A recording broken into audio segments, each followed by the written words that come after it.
Well, hello there. This is New Mexico History in 10 minutes. I'm Rob Martinez, State Historian of New Mexico. By 1912, we were a state of the Union. Shortly after, Arizona became a state, so we were one of the 48 United States of America. It would be about 35 more years until Alaska and Hawaii would come into the fold and make it a nice round 50. But 1912, we were one of the United States of America. Or were we? Yes, officially, ideally, we had joined the Union, the United States, and yet New Mexico was a world unto itself. There's a reason, and it's a reason people still love this place and love coming here, because it's a vital mix of different peoples who are tenacious in their pride and clinging to their cultural ways from centuries before and are still with us. The Pueblo people in 1912 were surviving and thriving in the face of another colonial power taking over them. Uh, what made New Mexico unique compared to other states in the region were places like Texas and California had been overwhelmed by Americans starting in the 1840s and 1850s, so that the local populations, the local Mexican people, were a minority. So they were kind of under the rule of the Americans, essentially. New Mexico had a lot of Americans coming over the Santa Fe Trail starting in the 1820s and 1830s. But even by 1900, the numbers were not as high in those other states. New Mexico always had a bit of a balance of power between the Mexican Hispano Nuevo Mexicanos on the one hand, and then white Americans on the other. So culturally, politically, in all ways, the local culture was always very strong and still is. New Mexicans embraced being American to a point, but they also still embraced their old ways. Outwardly, very proud of being American, very proud to serve the new country. New Mexicans sent many of their sons and then later daughters to help the United States fight in foreign wars. We'll see later on with the two world wars and other conflicts around the world that the United States got into. But back home, they were still Mexican, speaking their unique Spanish, a blend of Spanish from Spain, Spanish from Mexico, mixed in with Nahua Mexican Indian words and Puebloan and Genízaro words and pronunciation, and then American words, English words making their way into the local Spanish, but still speaking Spanish at home. They weren't allowed to speak Spanish at school because there were attempts to force assimilation on the New Mexicans, including the native peoples, the Puebloan and Navajo, Apache people, forbidding them from speaking their languages. But they did it at home, and they did it with friends and family, and the languages are still with us. They would practice their art ways, the santos, carvings, paintings, music, singing Mexican songs and alabados and alabanzas and inditas, and foodways, which are still with us. This was very similar to what the Pueblo people did in the face of forced Spanish assimilation in the 1600s and 1700s, hanging on to their languages and their foodways and cultural and religious expressions. Again, go back to Spain, and you see the Sephardic Jews and the Muslim Moors doing the same thing when they were forced to convert to Catholicism and become Spanish Catholics. Outwardly, they would do that to belong to the greater dominant society, but then would go home and practice their own cultural ways. It's natural. It's what human beings do. So this was New Mexico in the early 1900s, starting to flourish economically.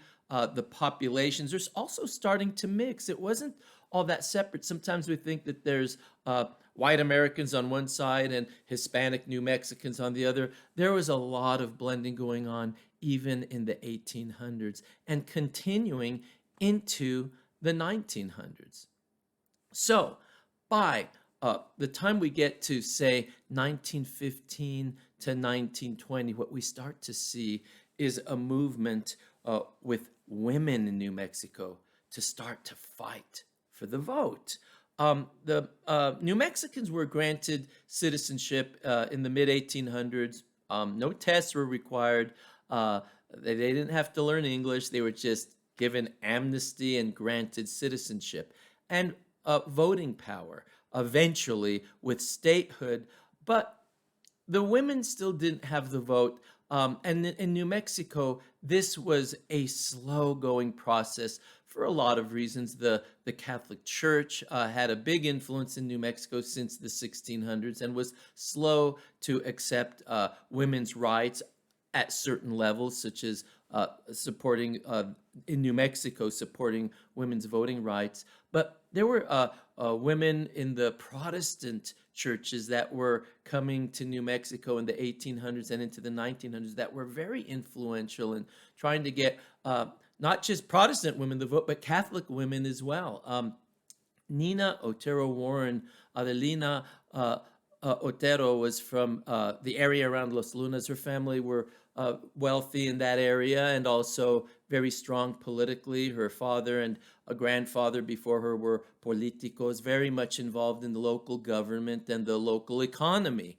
So she was a very intelligent and astute person. She was a business person. She was an educator, a writer, and a suffragist. She helped women in New Mexico get the vote by using pamphlets and documents in the Spanish language. And this also helped not just Hispanic women get on board to get themselves the vote, but it also got some of the local Hispano men involved in the movement as well. So the result is by 1920, women get the vote in New Mexico. This is important because what we start to see is democracy at work in a place, New Mexico, where there was very limited, if any, participation in government, say, before the year 1821 or even 1846. There was some limited involvement with local politicians in the Mexican government. But it's really when we get statehood and in the 20th century that New Mexicans start to participate in this great experiment, the United States of America. Interestingly enough, Native Americans would not get the vote. And it would take another, 28 years for the native peoples of New Mexico to get the vote. And we have to look at a man named Miguel Trujillo. He was from Isleta Pueblo, just south of Albuquerque. He had served his country in World War II, as did many Native American New Mexicans. The Navajo code talkers were instrumental in helping the United States defeat the Japanese in the Pacific.